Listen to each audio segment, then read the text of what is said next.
യേശുവേ നന്ദി, യേശുവേ സ്വസ്ത്രം. യേശുവിനെ മഹത്വപ്പെടുത്തുന്നതിന് വേണ്ടിയാണ് ഞാൻ ഈ സാക്ഷി ഇടുന്നത്. ഞാൻ അങ്കമാലിയിലാണ് എൻ്റെ വീട്. എൻ്റെ പേര് സോളി ജോസഫ്. എനിക്ക് ഇതിനു മുന്നും വിക്ടർ ബ്രദറിൻ്റെ പ്രാർത്ഥനാ സഹായത്തോടുകൂടി ഞാൻ എൻ്റെ ഹസ്ബൻഡിന് കോവിഡ് വന്നിട്ട് ബ്രദർ പ്രാർത്ഥിച്ച് രോഗസൗഖ്യം ലഭിച്ചവരാണ് ഞങ്ങൾ. അന്ന് ഞങ്ങൾ സാക്ഷിയിട്ടിരുന്നു. ഇതൊരു പ്രത്യേക കാര്യമാണ്. ഇത് ഒരുപാട് തവണ ഞങ്ങളിങ്ങനെ പ്രാർത്ഥിച്ച കാര്യങ്ങൾക്കെല്ലാം ഏതൊരു കാര്യവും പ്രാർത്ഥിക്കുമ്പോൾ എന്തെങ്കിലും ഒരു തടസ്സം വന്നാൽ അതങ്ങനെ നടക്കാതെ പോകുന്നൊരവസ്ഥയായിരുന്നു. ഞാൻ പല പ്രാവശ്യം മെസ്സേജ് ഇടുമായിരുന്നു ബ്രദർ അപ്പോഴെല്ലാം ഇങ്ങനെ പ്രാർത്ഥിക്കണം, ഇങ്ങനെയാണ് പ്രാർത്ഥിക്കേണ്ടത്, നമ്മുടെ മനസ്സിന് എന്തെല്ലാം മാറ്റങ്ങൾ വരുത്തണം, ചിന്തകൾക്ക് മാറ്റങ്ങൾ വരുത്തണം, ഇതെല്ലാം പറഞ്ഞു തരികയൊക്കെ ചെയ്യുമായിരുന്നു. അങ്ങനെ ഞങ്ങൾ പ്രാർത്ഥിച്ചുകൊണ്ടിരിക്കുന്ന സമയത്ത് ബ്രദർ ഒരു ദിവസം പറഞ്ഞു, ഞാൻ വീട്ടിലോട്ട് വരുന്നുണ്ടെന്ന് പറഞ്ഞു. അപ്പോൾ നമ്മൾ പ്രതീക്ഷിച്ചതേ ഇല്ല. അങ്ങനെ ഒരു ദിവസം മുമ്പാണ് പറഞ്ഞത്. പിറ്റേ ദിവസം തന്നെ പറഞ്ഞ ദിവസം തന്നെ നമ്മുടെ വീട്ടിൽ വന്നു, പ്രാർത്ഥിച്ചു. ഞങ്ങൾക്ക് വേണ്ട നിർദ്ദേശങ്ങളൊക്കെ തന്നു.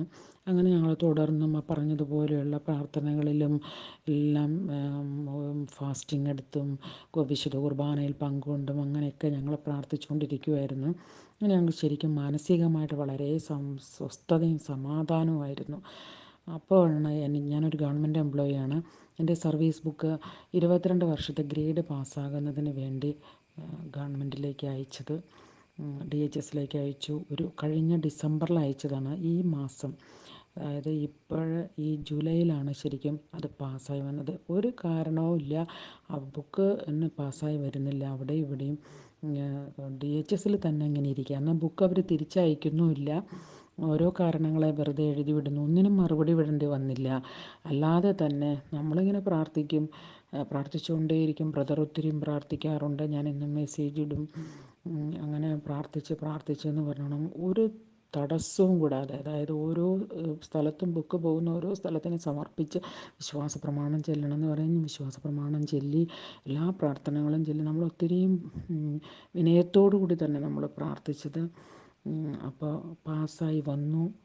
ബുക്ക് പാസ്സായി വന്നു. ബുക്ക് തിരിച്ചു വരുമായിരിക്കും എന്നാണ് വിചാരിച്ചത്. പക്ഷെ അതല്ല, എല്ലാം പാസ്സായി വളരെ വ്യക്തതയോടുകൂടി ഒരു ഓർഡർ പാസ്സാക്കി. എനിക്ക് 2021 ഡിസംബർ മുതൽ 22 വർഷത്തെ ഗ്രേഡ് പാസ്സായതിൻ്റെ ആനുകൂല്യത്തോടു കൂടി തന്നെ പാസ്സായി ഓർഡറായി വന്നു കഴിഞ്ഞു. ഇനി ഒന്നിനും താമസമില്ല. ഇവിടുത്തെ കാര്യങ്ങൾ നമ്മുടെ ഓഫീസിൽ നിന്നുള്ള കാര്യങ്ങളെല്ലാം എഴുതി അത് റെഡിയാക്കിയാൽ മതി. അതിനിവിടെ തടസ്സങ്ങളൊന്നുമില്ല. അങ്ങനെയും പ്രാർത്ഥിച്ചു. പിന്നെ അതൊരു വലിയ അനുഗ്രഹം തന്നെയായിരുന്നു. നമ്മുടെ രക്ഷകനായ യേശുവിന് ഈ ഭൂമിയിലുള്ള തന്മാത്രയോളം എണ്ണം നന്ദിയും സ്തുതിയും ആരാധനയും സമർപ്പിക്കുന്നു. വിക്ടർ ബ്രദറിൻ്റെ പ്രാർത്ഥനയ്ക്ക് ഒരുപാട് നന്ദി. ഇങ്ങനെ മറ്റുള്ളവർക്ക് ഇങ്ങനെ പ്രാർത്ഥിക്കാനുള്ള പ്രചോദനം കൊടുക്കാനുള്ള ഒരു കഴിവ് ദൈവം തന്നിരിക്കുന്ന കഴിവ് വളരെ മറ്റ് പാവപ്പെട്ട മനുഷ്യർക്ക് ഒത്തിരി ഉപകാരമാണ്. അറിവില്ലാത്ത ആളുകൾക്ക് ഒത്തിരി അറിവ് പറഞ്ഞു തരുന്നുണ്ട്. ബ്രദറിൻ്റെ ടോക്കെല്ലാം കേൾക്കാറുണ്ട്. എൻ്റെ മക്കളും അതുപോലെ തന്നെ ഹസ്ബൻഡും പ്രാർത്ഥിക്കുന്നുണ്ട്. എല്ലാവർക്കും അങ്ങനെ കുട്ടികൾ പഠിക്കുകയാണ്. അവരുടെ വിജയത്തിന് വേണ്ടിയും എല്ലാം നമ്മൾ നന്നായിട്ട് സമർപ്പിച്ച് പ്രാർത്ഥിച്ചുകൊണ്ടിരിക്കുകയാണ്. യേശുവേ നന്ദി, 1000 നന്ദി.